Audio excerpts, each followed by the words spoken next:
হ্যাঁ গো, শোনো না, বলছি অঞ্জলি দেওয়া যাবে তো? হ্যাঁ উমা, কেন দেওয়া যাবে না? খুব ভালো সময় এসেছিস তোরা। আমি পুরুত ঠাকুরকে বলে দিচ্ছি। কাকিমা, ও হলো উমা, আমার বন্ধু। এই মহিলা কে উমা জানে না, তবু উমা প্রণাম করতে যায়।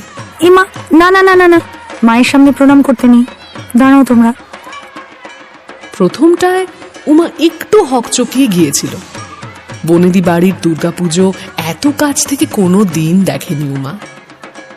ভদ্রমহিলা একটু তফাতে সরে যাওয়ার পর উমা বলে, wow Shaon, this is grand. I know right, বলেছিলাম তোমার ভালো লাগবে। হ্যাঁ, কিন্তু উনি কে, আর তুমি বা চিনলে কি করে? ওনার নাম সর্বজয়া, মায়ের বন্ধু। গত বছর মাই আমাকে আর বাবাকে অঞ্জলি দিতে নিয়ে এসেছিল। সেই থেকে আমার ভীষণ পছন্দের এই বাড়িটা। এবছরও মহালয়ার আগের দিন এসেছিলাম বন্ধুদের সঙ্গে।